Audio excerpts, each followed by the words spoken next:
lot of people wonder why we weren't afraid more and how I could do what I did out there when these things are whipping around the forest there.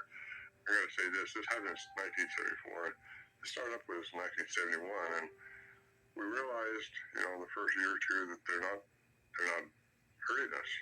They're not really there. It's like a dog barks, anybody doesn't bite you, and all of a sudden the sounds tamed out to something different. And that why we weren't afraid. Well, first of all, I was 29, 30 years old right in that there. When you're that age and you got a 45 Magnum on your 44 Magnum on your side, you feel like you have a little security, but still the thought of shooting at one then wasn't even part of what I was thinking, because unless they really came in at you, you're not going to shoot them. And so we weren't afraid because I felt comfortable with them. And for someone to criticize me because I wasn't afraid is rude and ignorant, because fear is self-made. It's only not understanding what you're dealing with. That's what brings about fear. Fear is your only enemy. And I found out, you can't have fear when you go out there. If you're fearing something, it's going to create the energy towards it, and you're going to have a fearful thing happen. But I was comfortable, excited, but comfortable, and so was Bill, my friend. And we had that thing going with our vibration that night and anytime. Really, there's no place you can go anyway. You're stuck up there. Then you can't get out at nighttime.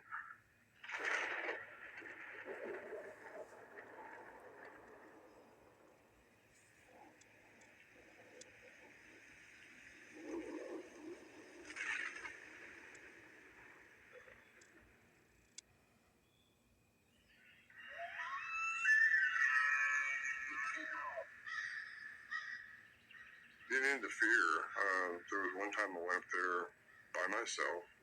Had another guy lined up to go with me, one of the heirs of the group, and he backed out the last minute. About 4 o'clock that afternoon, if I remember correctly, I heard this big. So the tent was probably 10, 15 feet away from the stove area where we cooked and all. And I decided I'm just going to get in the tent. It's still daylight, and I started reading, checked my battery, my brand new lithium battery, and my tape recorder. And it was good. Everything was working. And I got in there, and I heard this big wham, big crack outside. And I mean, it wasn't like some deer stepping on a branch. It was big. And I thought it was a tree knock at the time.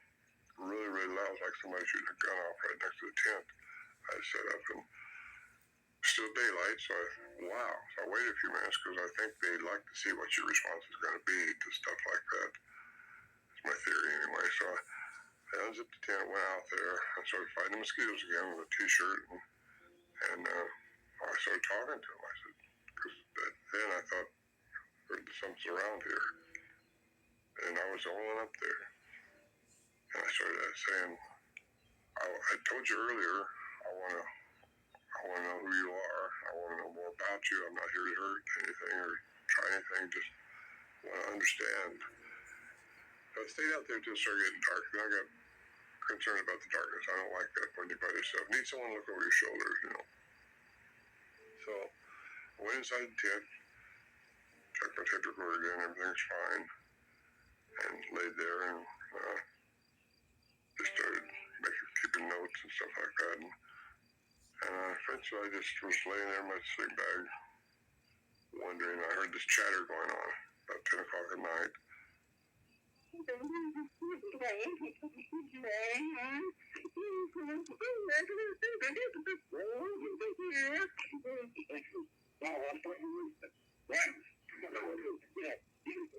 It's the Bigfoot chatter, and I recognized it, It was 2011. And I thought, wow, they're around. And I hear this big tromping, bipedal tromping right outside my tent, right by our stove area there. And in retrospect, I think they were looking for food.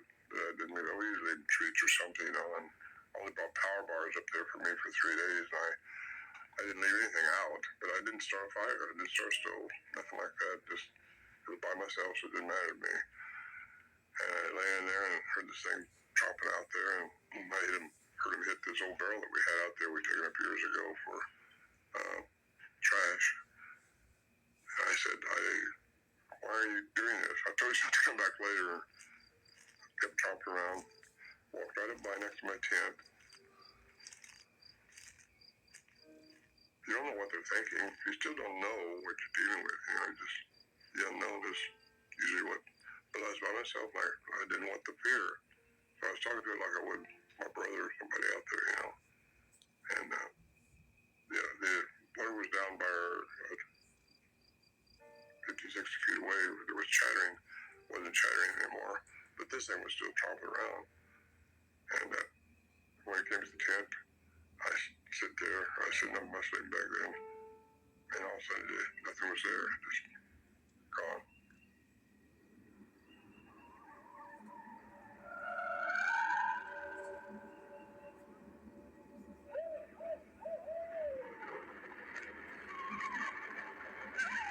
I lived there the rest of the night between 10:30 or so. And at 4 o'clock in the morning, I heard this metallic sound right outside my tent. Real interesting metallic sound. And I don't know how to describe it because I couldn't record it.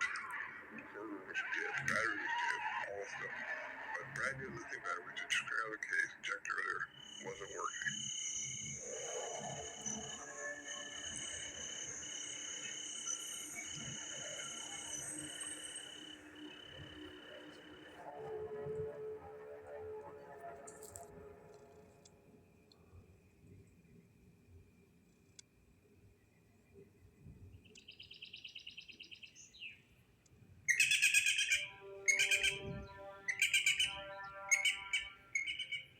As soon as daylight hit, I closed up the tent, packed up my bags because my answer was there. I wondered if these things were around, and they were around. They were then, and so my question had been answered. I picked up what power bars I had, and I walked out with them, still standing there for 3 days. It's kind of interesting how you have to deal with your own fears. They didn't hurt me. I don't think they've ever wanted to hurt us. We don't know what the intent was other than I'm supposed to talk about it like I'm doing now. And we're taking me into the different realm of how things really work on this planet and who we are as humans. And that may take some people, well, you're not talking about Bigfoot anymore. Well, this is where it all happened. And this is what was happening to me then.